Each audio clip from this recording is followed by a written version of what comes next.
Okay, real quiet. Yeah. Hey guys. You have to be real careful because they're in a meeting. Okay. Hi, Zoe. I'm in average sound. If they tell you that it's 2 hours, then it's 2 hours. That's about All right. Well, it is 7 o'clock, and as you know, I always start class on time. So once again, welcome everyone to our third session. And what we want to try and accomplish today is to teach everybody how to win an argument. And so far, let me ask you, many of you known me for many, many years. How many of you have been successful in winning an argument against me? Me. Never. I remember I did once in like 7th grade. Maybe once in 7th grade. Okay, was that Zachary? I think I remember that. Sally, go ahead and unmute yourself because we want to get you involved here. I think you've conceded a point to me once, but just like 1 point on just like one small fact. And I remember that was like a major triumph for me. Okay. I can't think of any time that has ever happened to me. And I compliment you guys for trying. I mean, you certainly kept my brains going. But I want to share with you some of the secrets on how to get that done. You're still never going to beat me because all I'm going to have to do is elevate my game from a C game up to a B once you get all this information. But we'll see what we can do to help you. So first of all, what is an argument? When two people are not agreeing about something. Okay, all right. When two people are not agreeing about something, and all right. Anyone who wants to add to that? All right, and why don't two people agree on something? They might have like different beliefs or just knowledge based, I guess. Okay, Like they might what they have know different about beliefs. All right, But different it can beliefs. also be from like perspective. All right, and they might have different, and they might have different references. In other words, they might have different sources of information to back up their thought process. And if they have a different source to back up their thought process, should they be prepared with that source? Yeah. Yes. You bet. Now, in their argument, when they are projecting and presenting their side of the debate, if I may, should they reveal all their cards at once?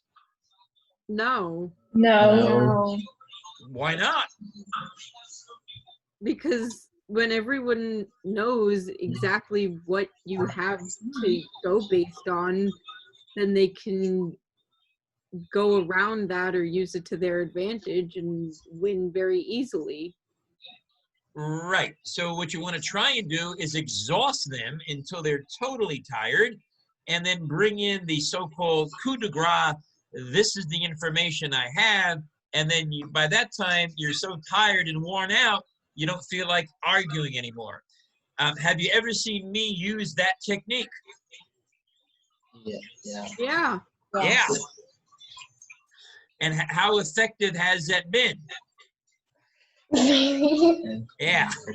So the first thing you want to do is when you get ready for an argument or for a debate, do the research. Find out documented facts, not theory, documented facts from credible people that would be the coup de grace, the icing on the cake, whatever expression you want to use, to finish off the discussion once the other person is totally exhausted. And in the beginning, what you want to do you want to do most of the talking or do you want to do most of the listening? Listening. All right. Zoe says listening. What about the rest of us? Talking. Ah, okay. All right. So let's go back to all the arguments you've been unable to beat me on. Have I been doing all the talking or have I been asking you for your opinion? You've been doing both. Yeah, but which one do Yeah, I which mix one of do I both. start off with? Which one do I start off with? You usually ask us, like, why do you feel that way? What information do you have to base that on? Correct. And then you just listen to everything we say. And then you come in with your facts and win. Some of you, I can't believe you've accused me of this. Some of you have accused me of twisting your words. I remember that coming out very clearly. Mr. Greenberg, you're twisting our words around and using them No, you against never do us. that. Huh? Yeah, you all accuse me of doing that, and I have to admit it under oath. You are correct, because I listened to what you said, and I was able to take to what you said, add some reason and logic based on the research that I used, and turned you around, and then you had absolutely no defense left. And then when you said, well, you're twisting our words around, and how did I plead when you accused me of that? Guilty. So that's another way to win an argument, is to always listen to the other person, and then you're able to understand where they came from. It's almost like being on a, if you've ever seen TV programs where somebody's on a psychologist's couch, and they always say, well, what makes you feel that way? Why do you think that way? Tell me the background that you have that allowed you to come up to that conclusion. And then they give you everything, and then you go ahead and turn that around. And there's lots of other additional techniques that we're going to be discussing. So where did I learn all this stuff? Did I go to a class, a school that said this is how to win an argument? No. And I think I've told you guys this many times before, but it's worth repeating, I think. When I was a kid, what did I do? I went to yeshiva, which is a Hebrew parochial school. And I went from the time that I was a teenager in preschool all the way to the time that I was a sophomore in high school. And I remember, and you've heard me say this, in 3rd or 4th grade, they started teaching us what is known as the Hebrew Talmud. All right, and you've heard me say this. And what did I have to learn in 3rd grade? There's a tree, and a tree is going over to the neighbor's side with the apple. And the neighbor walks under the apple, and then the apple hits the neighbor on the head, and the man gets hurt. Who's responsible for the man's medical bills? And I spent all this time studying it, and I hated every freaking minute of it. But then when I got older, and I got into a profession, I realized, wow, I could outthink nearly everybody, because that's what the Talmud taught us how to do. The Talmud is made up of Jewish laws, and then rabbis, century over century over century, arguing about the most minuscule detail and stretching things beyond any source of imagination. And what they talk about is debate. And what we used to do was debate with each other. So we never debated by ourselves. We debated with each other until we were able to use the Talmudic logic. This has become so popular outside of Judaism, and I stretch it outside of Judaism, that I recently found an article from South Korea. And I might have mentioned this many years ago, but it got better. In South Korea, nearly every South Korean family has a copy of the Talmud. Why? Do they care about Judaism? Nope. What they do care about is learning how to argue and create. And they study the Talmud in groups, and that was years ago. As early as 2018, in Judaism, there's something called a Chavarai, where people get together in the Beit Midrash where they study. In South Korea, as we speak, there are non-Jewish people huddling over the Talmud and having arguments and debates, because it teaches us how to do that. No rock is left unturned. Everything is discussed to the utmost mundane. We take the abstract and we build it up. So let's try and think like an argument and a scholar. And I'm going to present a topic which has nothing to do with anything. It is boring. It's meaningless.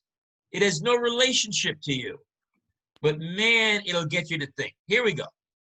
It says in the Torah that you're supposed to say the Shema before you go to bed and in the morning. And it clearly says when you lie down and when you rises up. That's the premise of this argument. Now, as Talmudic rabbis and Talmudic students and very smart people, what are some of the questions you want to start to ask about when you lie down and when you rise up? What are some of the questions you would like to ask? Do I have And to no- say it if I take a nap? Ah, very good. Do you have to say it when you take a nap? The answer is, it depends. So the basic answer is no, because the nap normally happens in the daytime. But if you take a nap at night, should you say the Shema? Because you're normally supposed to say it when you go to sleep. Good question, Zoe. You're normally supposed to say it when you go to sleep. So if you're taking a nap at 8 o'clock, should you say the Shema?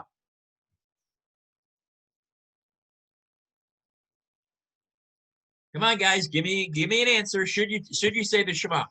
I don't know. Yes, Okay, why yes? because like you might accidentally just continue sleeping and then Aha, you there would it just keep is, sleeping. right there, beautiful. You should say the Shema if you're taking a nap at night, because you might fall asleep and you missed an opportunity to say the Shema. Very good, very good. So let's expand on that. Give me some other questions. When else should you say the Shema? When you lie down and when you wake up at night? What if you faint or you are unconscious in some sort of way that is not from sleeping? Okay, no. It's a fair question. It's a fair question. Before I answer that question, how would you like to answer that question? How am I supposed to say the Shema before I faint? I'm not exactly fainting on cue. There it is, right there. In other words, when you take a nap or you fall asleep, what happens? You do that with intent. You know you're going to do it. But if you just, God forbid, happen to faint because it's too hot outside or whatever the situation is, that is something that you're not controlling. And then therefore you don't have to say the Shema. All right, good. But what about when you come to? Well, if you come to, then it's not necessary because you really didn't sleep. So, okay, no. Expand on that before I answer that question. You made me think of something. So, all right, what do you mean when you get up? Help me out with that, Zach. When you like open your eyes after like you gain consciousness, like if you remember, hey, should I say Shema when after this? What would you do? Would you actually say Shema, or would you just I don't know, not? Okay, so I'm going to answer it this way, but I'm going to let you fill in the blank. The answer is it depends. Listen to the statement. When you lie down at night and when you rise up in the morning. Yeah, you okay. faint- If you faint in the middle of the night. Yeah, You okay, don't but get wait a it minute. until If you faint in the middle of the night, and then what? And then wake up in the morning. Aha! It all depends upon when you wake up in the morning. Exactly right. You see how this whole thing works? You got to think. You got to go back. You got to stay out of the boxes that you trapped yourself in. I hate that expression, think out of the box, but I use it. So you can't. That's what arguments are all about. Bringing in outside thoughts. Good question, Zach. Great answer. All right, give me some other questions on this crazy thing. When do you say the Shema? Surgery. Would you say it before surgery? Oh, great question. Do you say it before surgery? No. Because why do I say no before I answer it? Because most surgeries happen during the day unless it's an emergency. No. Nice try. What else? Because that's not really sleeping? No, it is sleeping. Because it's from a medicine, it's not natural. Ah, there it is. There you go. It's somebody else is putting you to sleep. So if somebody else is putting you to sleep, you don't say the Shema. Now, I know this is silly, has something to do with you, but I picked on a topic like this to show you how to think and argue through a point. Okay, what else? When you lie down and when you rise up in the morning. When you hear when you lie down, that allegorically means at the nighttime. So at the nighttime and in the morning. So if you're going to argue with somebody, what questions would you ask if you're told to say it at night when you lie down, in the nighttime and in the morning? What other questions would you ask? When does night and morning start? Very good. Yes. So when does night and morning start? Sunrise and sunset.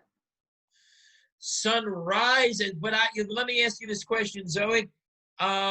If you are going to, when this whole thing is over, if you are going to go on an airplane trip, okay, and you live in wherever it is, Boynton Beach, and you got to go down to Miami, and Miami is a 6 o'clock flight, which means you got to wake up at 3 o'clock. What time will you be waking up? Oh. Time is relative. So no. Will you tell someone, hey, I woke up 3 o'clock in the evening to make this flight? Or will you say I woke up 3 o'clock in the Morning. So what's Midnight? the definition? So does your definition of morning still hold true, sunrise and sunset, considering that you got up? And therefore, what's the follow-up question to that before I give it to you?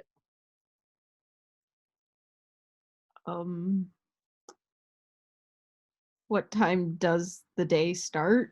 Close. So the follow-up question is, if it is 3 o'clock in the morning and the sun hasn't risen yet, do I still say the Shema, or do I have to wait for the sun to come up? And if I don't say it between 3 o'clock and 6:30, can I say it at 6:31, or am I obligated to say it at 3 in the morning? Because that's what you already called it the morning. Key word, you literally said 3 o'clock in the morning, therefore you should say it at any time you would consider the morning. But what happens if somebody's sleeping at 3 o'clock in the morning? To them, it's not morning. Morning is relative to the person. Is it really? AM is morning. What? Okay, great. Thank you for that, David. However, when does AM start? Midnight. So 12:01. 1 o'clock. So 12:01 is really the morning, according to what? Oddly enough, believe it or not, according to the Talmud and the English calendar. So No, at it's actually 12 o'clock 12:01. because Good. it's actually 12 o'clock because that's when it changes to AM. It's 12 o'clock AM and noon is 12 o'clock PM. Oh, right. Sorry. All right. So you see, Zoe, how we did this? We took your concept of morning starting when the sun comes up and completely obliterated it. Yeah. Okay. And and how did we do that? We used Talmudic argumentative logic. All right. But there's more. What other questions do you want to ask? This might be dumb. However, Nothing's what dumb. if- Go for it. what if you say the Shema, you go to bed, and then you sleep so long that it's, I don't know why I'm laughing. It's not that funny. And then you sleep so long that it's nighttime again when you wake up. No, you're absolutely right. Okay, no. You're You not say the too far Shema off. when you wake up again. No, you're not too far off. So your real question is, if you go to sleep, let's say at 11:59, and you said the Shema, okay, Yeah. and you don't wake up until 12:01 p.m. Yeah. When you wake up, that's your real question. If you wake up, isn't it? Yeah. If you wake up at 12:01 p.m. and the Torah says when you lie down and when you rise up, are you responsible for saying the Shema? Yeah, I guess because you're waking up. But if you're, Right. if by the previous argument you were saying you would say it in the morning, then you wouldn't be saying it because it's the afternoon now. All right. Anybody want to argue her point?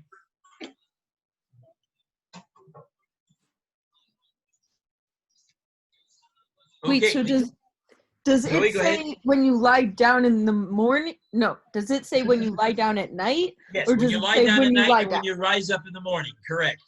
So then Hannah's point is right, that you wouldn't have to say it if you go to bed at 11:59 and wake up at like 1 in the afternoon. That is absolutely correct. Now, if you have an obligation to say the Shema twice a day, ask me another question. I'm When would leading you say down it the next in that day? I'm sorry, one more time? When would you say it the second time in that day, I guess? Close, know. but close. Is there still a way to say it twice legally? If in fact you were that religious. Maybe. All right, what is that, Zoe?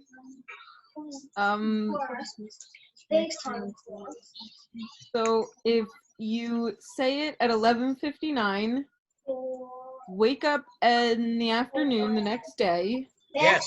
and then you go to sleep, you can say it again. When Okay. you go to sleep. Nice try. Anybody else? Do you have an obligation to set your alarm clock to wake up before 12 o'clock so you can satisfy the requirement for saying the Shema? If in fact you were religious. Yes. Yes, Probably. exactly right. Exactly right. If the commandment says to say the Shema twice a day, which it does, then you have to. Now, correct me if I'm wrong. If you start thinking like that when you're having discussions with someone else, what are the chances of you outdoing that other person? Higher. Yep. And what does that mean? That means you have to think what? Outside of the box. By the way, who put you in that box? Society? You.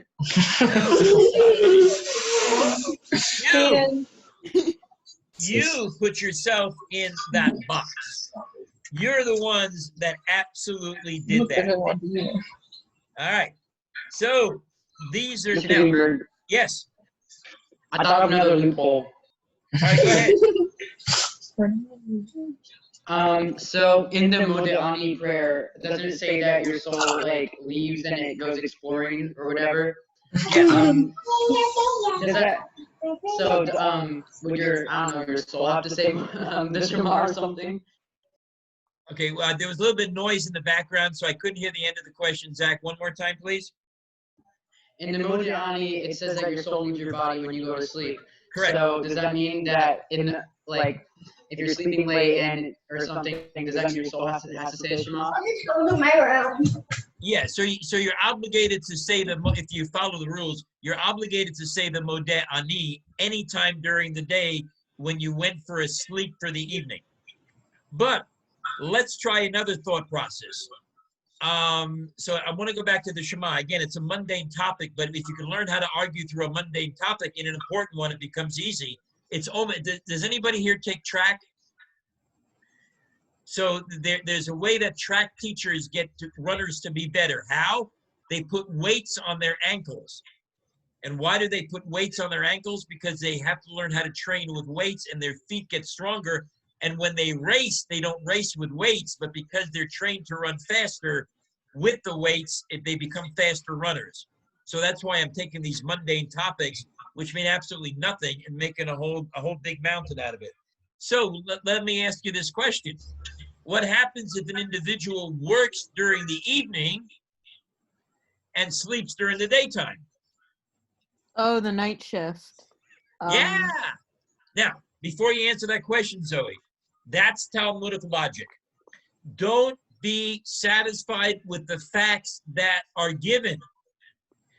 Think of other facts that relate to the issue in any argument that you can bring into it. So now, with that being said, what happens if an individual works the night shift? Where does this whole thing go? At what point is evening or daytime for this particular individual? Is that particular individual have to follow the same rules and regulations? Can't you Yes. just reverse them? Yeah, you just reverse them. Say say it at night when you wake up and when you go to sleep in the morning. Mm. Wouldn't So, it work the same way though? well, let's see. Okay, why do you think it works the same way? You see how I did that? I didn't answer the question, turned it around. Why do you think it works the same way? Because you're still saying it twice a day, once in the morning and once at night. Okay, yes, but let's expand it. There's a service called the Shacharit service, the morning service. If somebody is earning their living during the morning, can they stop in the middle of nowhere and begin to say, well, wait a minute, I got to stop and say the Shacharit service if they work the day shift? Or do they say the Shacharit service in the middle of the night because that's when they're actually home?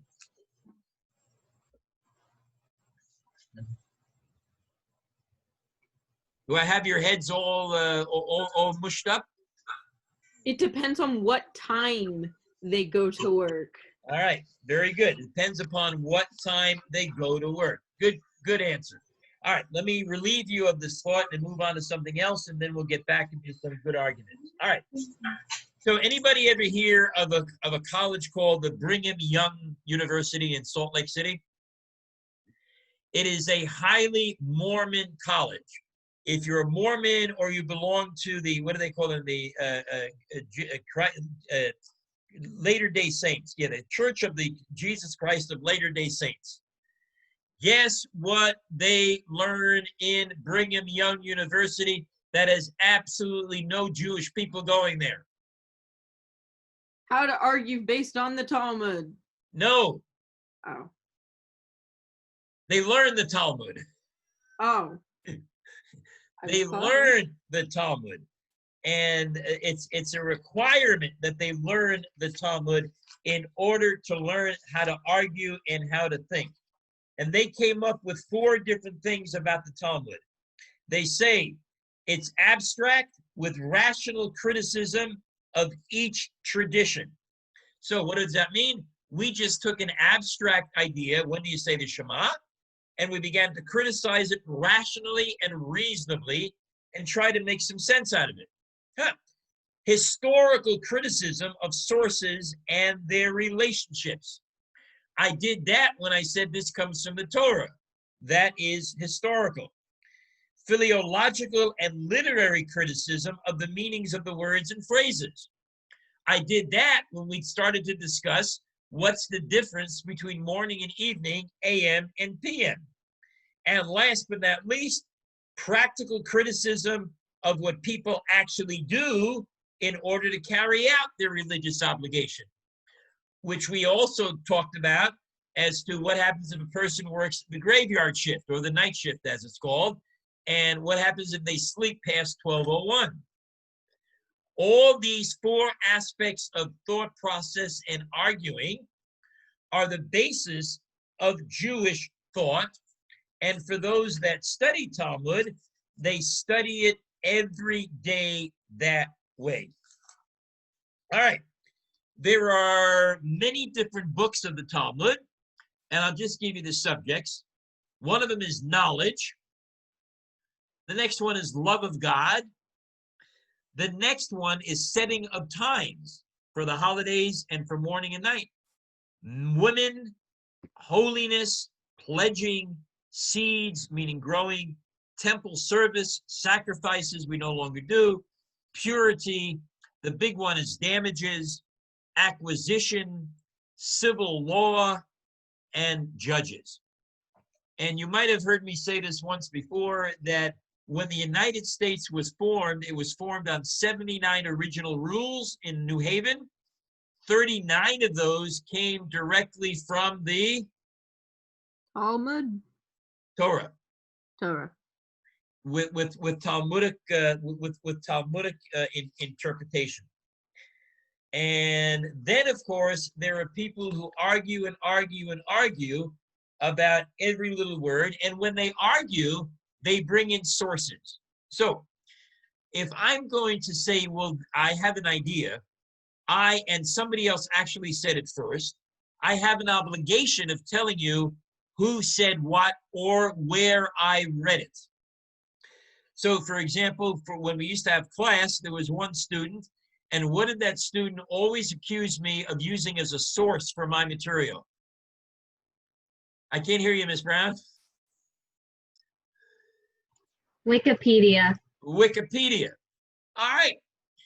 Normally, I don't use Wikipedia, and I got a lot of books behind me, and I just bought 4 more Jewish books that I use as sources. But have I ever used Wikipedia before? Yeah, I have. But I validated the contributor to that source, and then many, many times I said who the individual was or who said what to whom.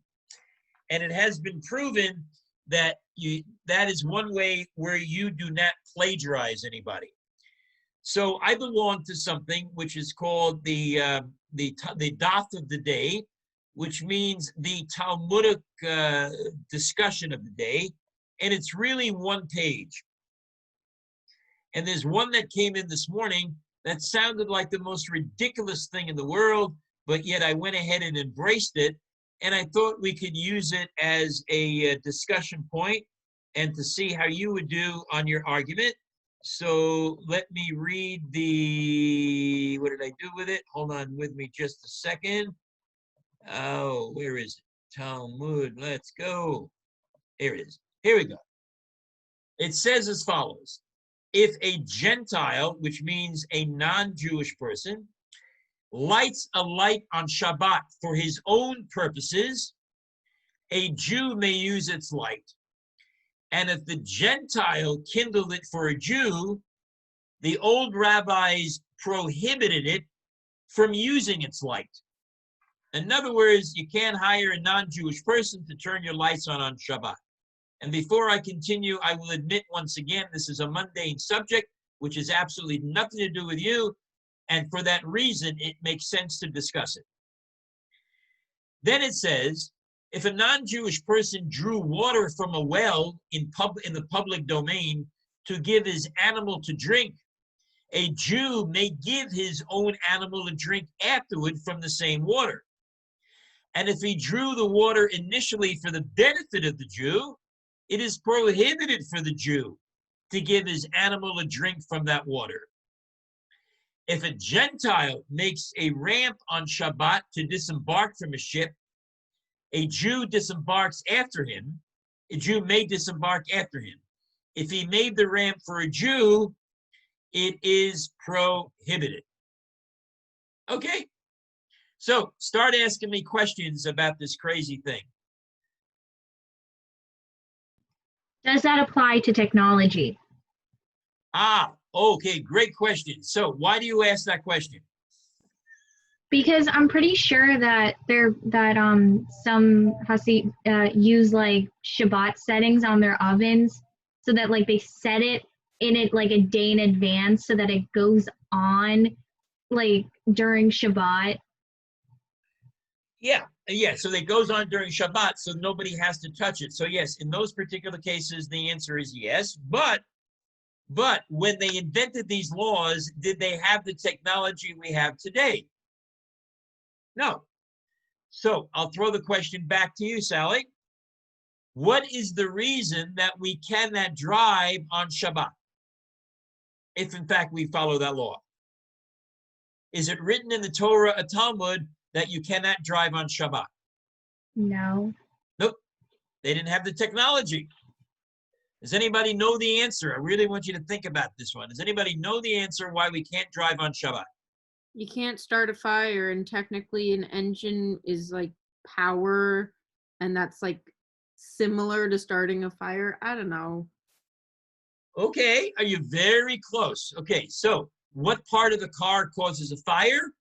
The little itty bitty spark plug that just ignites a little bit of a fire. Because does anybody know what a spark plug is? I'm getting some strange looks. Yeah. Okay, if you don't know what a spark plug is, it's a little white thing that gets a charge, and then it creates a little flame on the top, and then that creates an action where the crankcase begins to turn. I don't have a picture I can show you. So if you're going to argue, which I want you to, What in heck does a little itty bitty fire have to do with the Torah saying you can't light a fire? Because technically that's lighting a fire. Yes. I Is don't care that fair? how big it is, it's a fire. That's right. Is that, excuse me, is that fair? Yeah. All right, so let's have some fun. Somebody begin an argument. You know how debates are. Somebody take the position that it is not fair. Okay? Someone take the position that it is not fair and we should be allowed to drive, and that's a stupid old rule.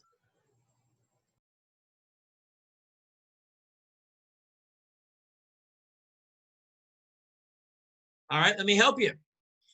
In those, if I was going to take that side of the argument, here's what I would say. In the old days, how did they start a fire? With They took rocks, right? And then they made a spark. They took wood and had to do some wood to create that wood to start a fire. They didn't have kerosene in those days. They didn't have matches. That was work. I would argue that if you take your key and turn the crankcase, are you really doing any work? But No. it doesn't matter if you're working. The Torah says you can't start a fire.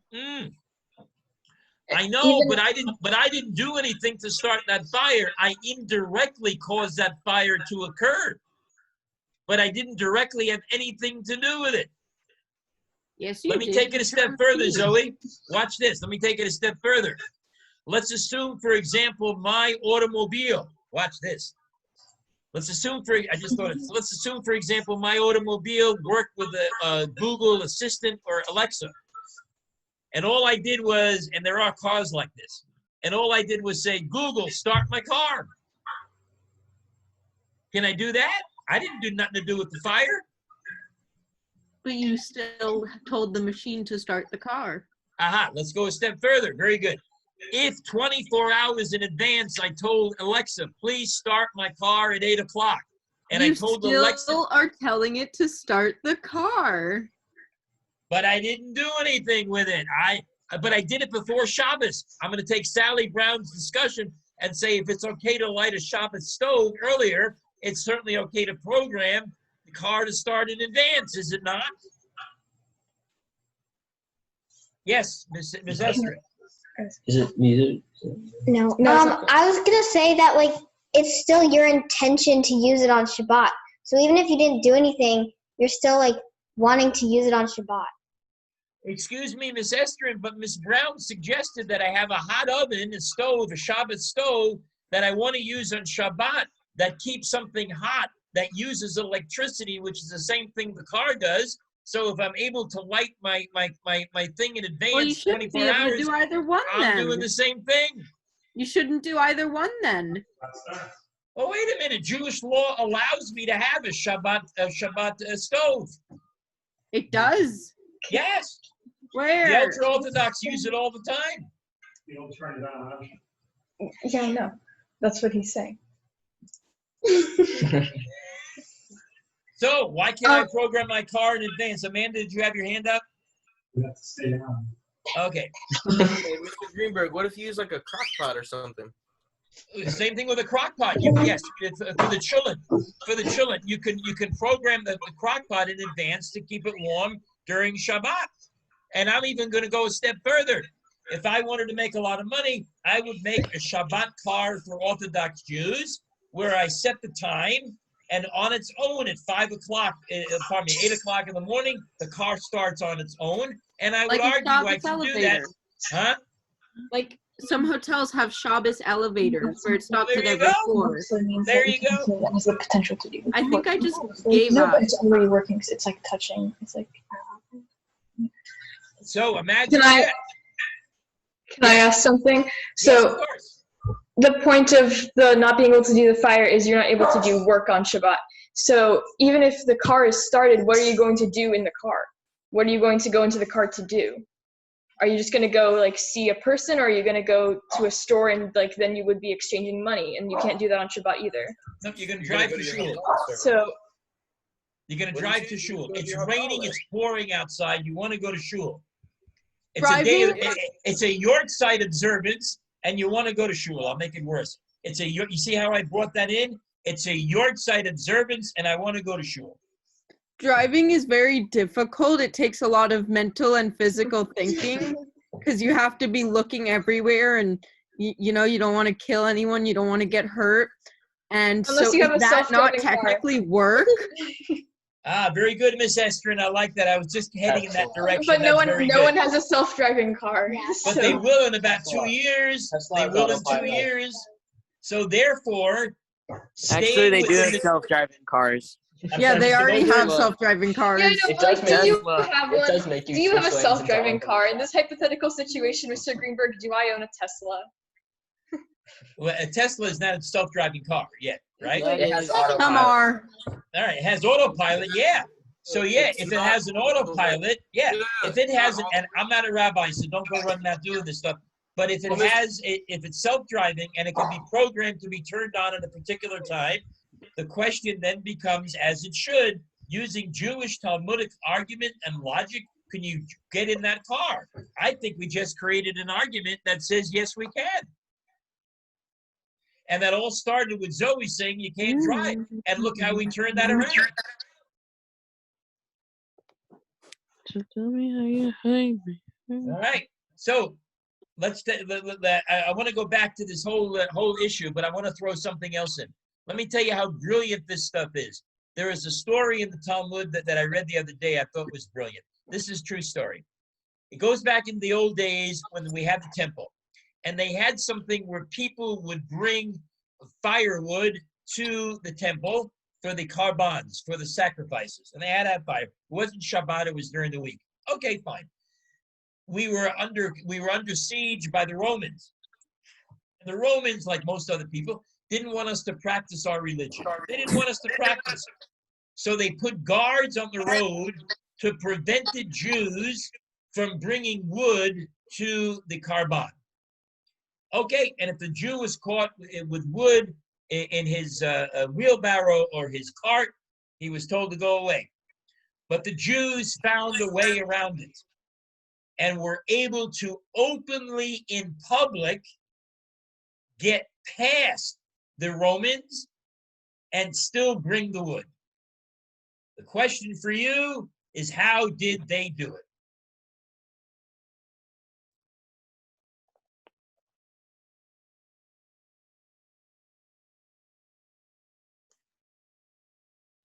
Anybody want to take a gander at it?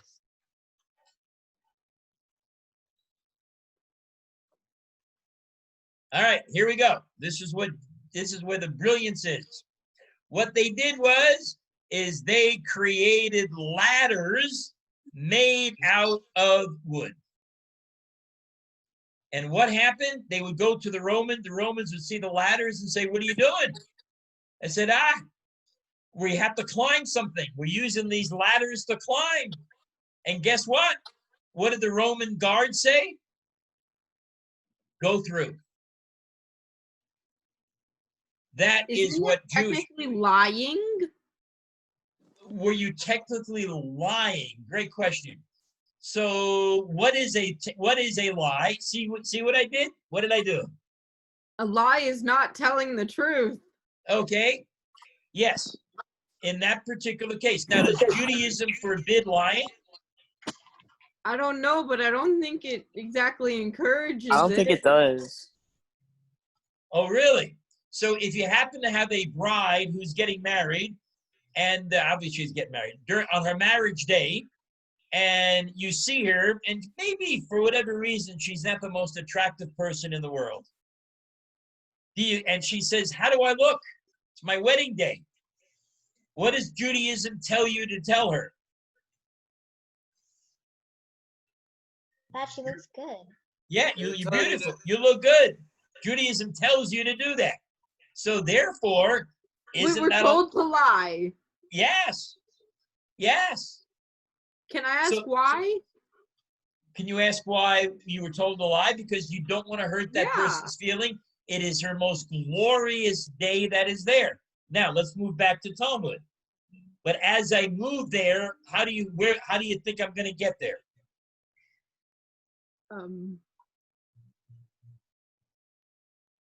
Okay, what was the purpose of the Jews lying?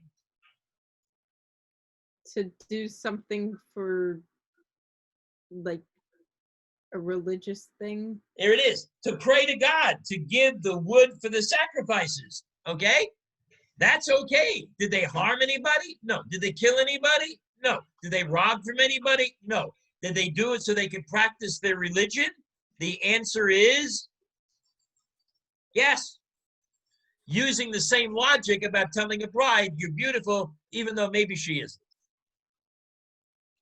So let's go back to these 4 things here that we talked about, and I'll give you a quick review because we kind of got away from it.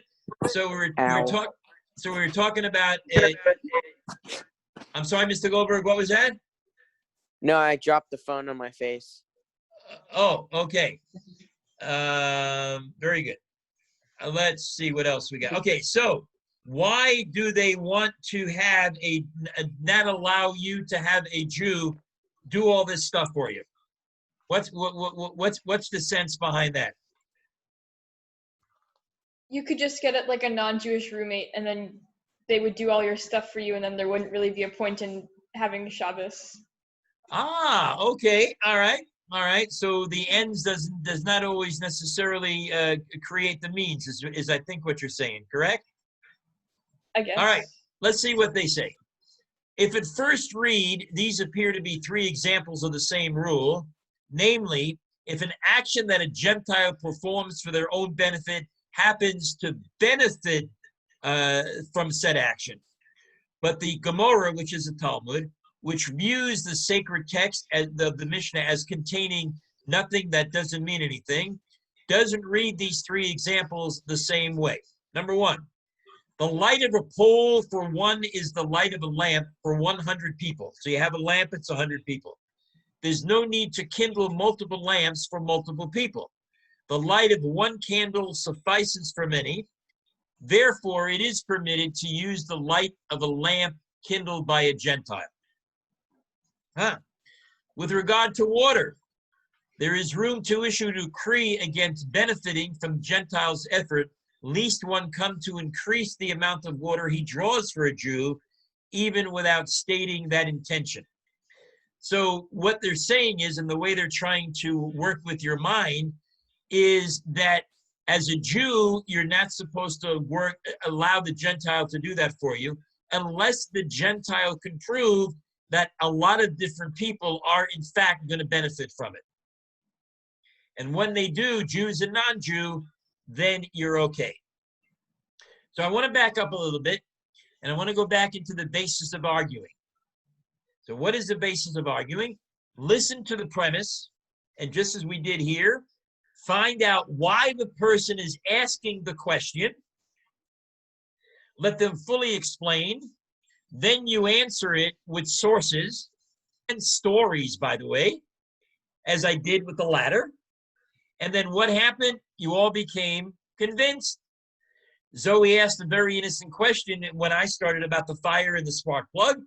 And then all of a sudden, together, we discovered a way around that argument that we convinced everyone that down the road it's okay. And with Ms. Brown's help, she introduced the concept of the Shabbat hot stove. And that's the way it works. And that's the way you win an argument many, many, many, many times. By continuing to listen and by continuing to bring in points from the outside world. So let's go on to something else, which I think might be interesting. Let's go back to the story about the man, and if we did this in class, I apologize, about the man who walks under the apple tree. Who is responsible for the man being hit in the head? Let's start arguing and debating that. I feel like the man is responsible. The which man? The guy walking underneath the tree. Why? He didn't put the apple there. Well, he could have saw that there was an apple tree. He could have moved. He could have walked another path away from the apple tree. It's his property. Doesn't matter. I mean, it's his fault because you look up there. Oh man, there's an apple. Oh, I'm gonna walk under and get hit in the head, you know? Well, wait a minute. What are the chances of apples falling? I mean, it could happen. I don't know. I got a mango tree, and sometimes they fall. Really? Yeah. Yeah. Yeah, but no. That's a mango tree. I'm talking apple tree. I don't want to hear nothing to do with it. It's the same concept, Mr. Greenberg. Why is it the same concept? They're both fruit. It's both a fruit tree. Which is a heavier fruit, a mango or an apple? A mango. But all right, so it's not the same. Time out. Well, in the same, but no, hold on. Wait, I want to prove a point. I want to prove a point. In the same regard, there's the mango needle, which is where the mango grows off of the tree. That's what they call it. That's literally what they call it. Is thicker than the apple stem. So if you ask me, it's kind of even. I mean, no, I'm not asking you. I don't care about your opinion. I care about the facts. What are the facts? I don't care about your opinion. I deal in facts. I don't deal in opinions. To go back to your question, I do believe it's his fault because he could have walked underneath a different tree if he wanted to. All right. Apples fall sometimes, you know. Someone else bring in a point. The guy who planted it there. Why the guy who planted it there, Zoe? Because he put it too close to a path. He could have moved it farther back and not in the way of someone walking. But Zoe, when the guy bought the apple tree, it was a little sapling. And then all of a sudden, due to tender loving care, it began to grow. And when it grew, it went over to the neighbor's side. But he knew it would get bigger. Yes, and? He should have given it more room to grow. Okay, or do what else? When it went over to the neighbor's side, he should have cut it off. Yeah. Ah, all right. Miss Or Brown, at least what? Pluck the apples off of it. I mean, there is such a thing as harvesting. Okay, great. So, all right. So now Zoe brings in harvesting. Okay, question. The tree belongs to the man who planted it. It is harvesting time. The apples are on the neighbor's side. Who does the apple belong to? The neighbor. Neighbor. The neighbor? Neighbor. They're on his property. But you planted the fertilizer, you water the tree, you talk to the tree, you do everything. But it left my property. How do you talk to a tree? But in the same sense, you can't go onto somebody else's property, right? So it's, I mean. Well, you can with the person's permission. You But could does say to the tree person. ask for permission? They have permission? Yeah, you have to ask for permission before you go on somebody else's property. Mr. So Cole, then it was the guy who walked, because he knew full well that the tree would be there. Yeah. All right. Mr. Smith, Mr. Cohen, Mr. Goldberg, we haven't heard from you. It's the fault of whoever. Hang on. So did the man grow? Did the guy who grew the tree grow it from an apple that he ate himself? Did the man grow the tree? What? What's the question again? Was it from Did somebody give him? Did somebody give the man the seeds, or did he get the seeds from an apple that he had himself and then he planted them? Okay, watch this, How guys. did he get the seeds? What's the difference? So, if somebody else gave him the seeds, then it's their fault. And if if he ate the apple and planted the seeds from the apple, then it's the fault of whoever gave him the apple.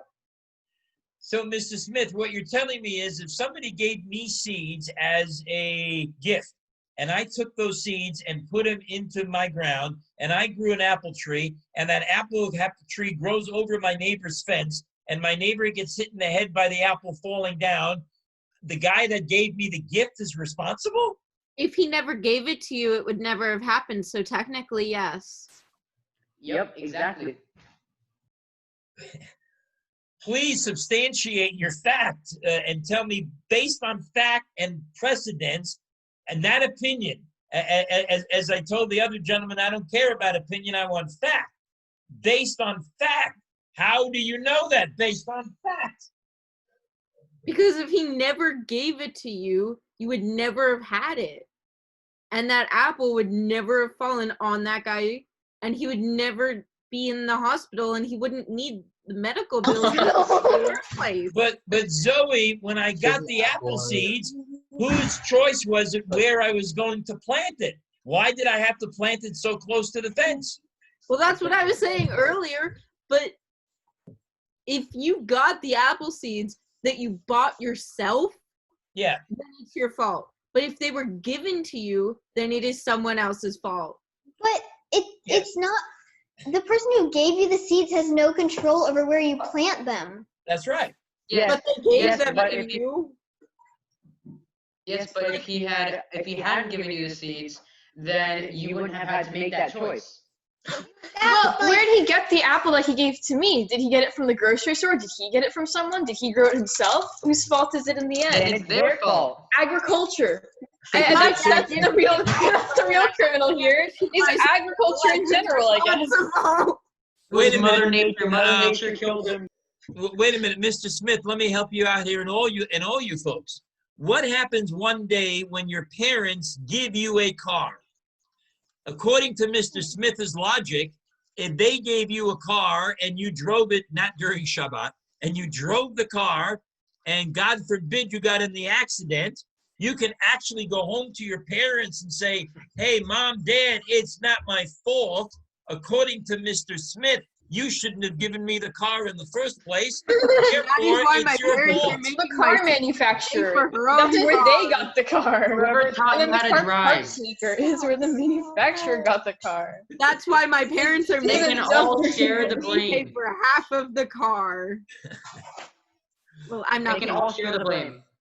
Oh, no. All right. No. You see, not a single person's fault.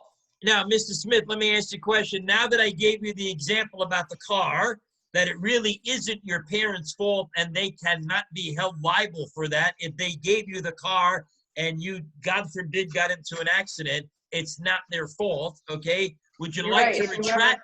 Would you like to retract your incorrect opinion about the guy with the apple seeds? No. Because now that's I blame the guy who built the car.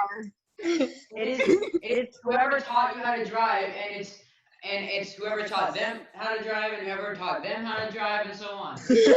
I blame the guy who invented the car. I blame his mother. I blame his grandmother. If the neighbors' mothers had never been born, then the neighbors would never have been born. And the apple would have never fallen on his head. That's where your argument is going. This is the dumbest argument. Now, wait a minute, Miss Estrin. Miss Estrin, wait a minute. Whoa. I'm going to say the opposite. I'm going to say it's a brilliant argument.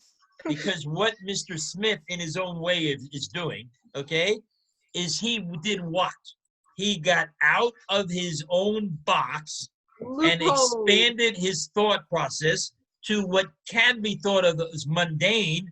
But if he takes that logic, and we all do, and we start to look at things outside of the norm, and we start to take a look at things which might, in its origin, appear ridiculous, guess what will happen? We will find solutions just like I did when I had him retreat because he had to think of all these crazy things because he couldn't wiggle his way out of the argument. Once I talked about the car, whose fault is it, bringing in another story. And where did I learn how to do that from? Anybody want to take a guess? The Talmud, perhaps? Yes, the Talmud, perhaps. And then what did I do? Once I made my point, I gave Mr. Smith an opportunity to retract his statement. Being the proud individual that he is that never wants to admit defeat, he then went on this tangent that made us hopefully forget about his losing the argument. And that is the way it's done. Yep. I agree. and that's the that is the absolute beauty of Judaism, at least one part of it, and that is the absolute brilliance of what the Talmud teaches the South Koreans. And I just read an article yesterday, and I forgot to print it. Not only is this being done in South Korea, it's also being done in certain parts of Africa, where people are sharpening their brains through this type of discussion. And the what ifs and the arguments and the asking of the questions, and don't answer a question until you ask why. Why do you think that way? What's your source of reference, etc., etc., etc. And as you grow older and as you get more involved in real life, I'm telling you, when you start to, and every one of you is capable of doing this. Okay, it's nothing to do with intelligence. Please believe me. I'm not the smartest person in the world. Believe me, I'm not. But when you have these type of techniques and you know them and you've practiced them and you've seen them, it will help you progress in your life no matter what your occupation is. Before we conclude, any questions, comments, criticisms, or anything else you want to talk about? Wow, that was intense. Okay. Good. Good. Anything else? All right. Thank you so much for joining this evening. We'll see you again in 2 weeks. And please stay safe, stay healthy, and come back in 2 weeks. We'll have another discussion. And be good. Take care. Bye. Bye. Bye, Mr. Greenberg. Bye.